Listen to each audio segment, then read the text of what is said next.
nahihirapang tumawid na mga matatanda, yung mga old age, naalalayan ko. Motor, sumusunod sa batas ng trapiko. Simple lang. Sa akin po, para makatulong sa bayan, yung basura, dapat ilagay siya sa tamang basura, hindi kung saan itatap. Bayad ng tax, ano pa ba? Tumulong sa mga nangangailangan, lalo yung mga kapuspalad.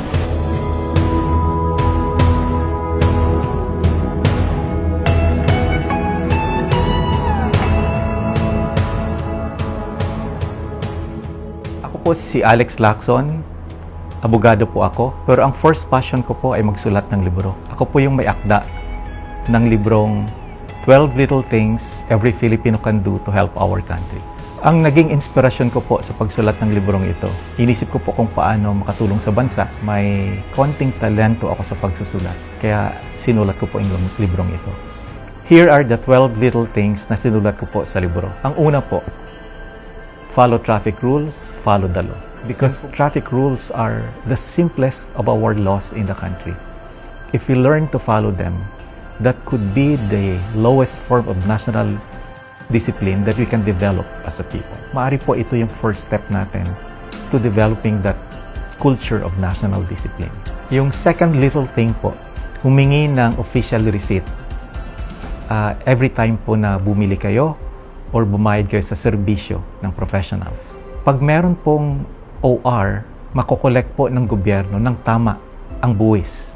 Sa ganung paraan po, tataas ang ating collection sa taxes. Mas marami tayong pondo na magagamit para sa public services. Yung third little thing po, buy local, buy Filipino.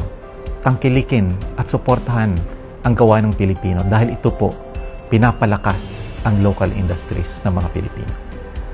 Yung fourth little thing po, I speak positively about the Filipino and our country. Ang bawat Pilipino po ay ambassador ng ating bansa. Let us build the Filipino brand.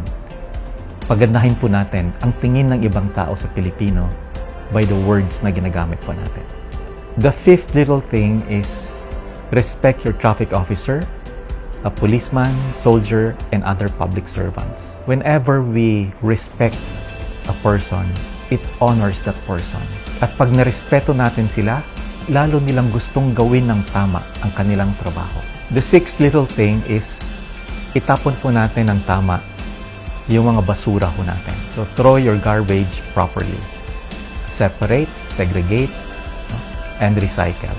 What we do, bawat isa sa atin, reflects on us as a people. Seventh little thing, suportahan po ang simbahan natin.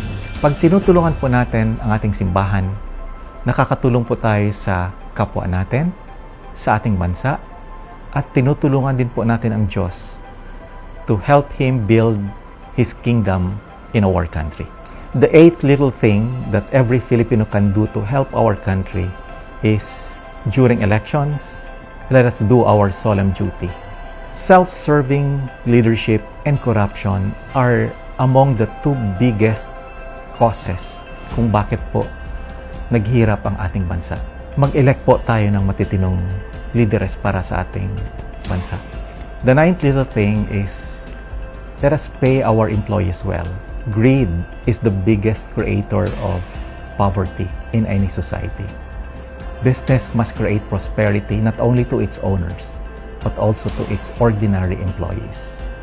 Yung 10th little thing that every Filipino can do to help our country, bayaran po natin ng tama ang ating buwis. Let's pay our taxes properly po.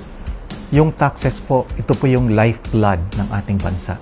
Kung walang taxes po, wala po pang gastos para sa public services, para sa teachers, para sa police, para sa sundalo natin. Ito po ang share natin para umunlad ang bansa natin. Dapat po gawin natin ito ng tama. Yung 11th little thing po is to adopt a scholar. There are around 5 million to 7 million na kabataan na hindi po nag-aaral sa ngayon. Tulungan po natin sila. Mga kapatid po natin sila. Sila po ang pag-asa ng ating bansa. Yung 12th little thing po, be a good parent. Teach your kids to love our country and to love the Filipino. Ang bawat batang Pilipino po ay pag-asa ng ating bansa, pag-asa ng ating mundo. importante po ang papel ng bawat magulang. Turuan po natin sila maging mabuting Pilipino at maging mabuting tao.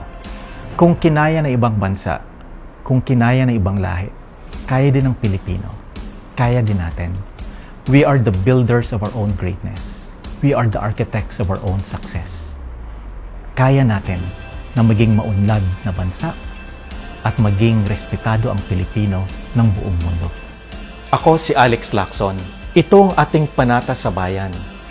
Isa puso, isa buhay.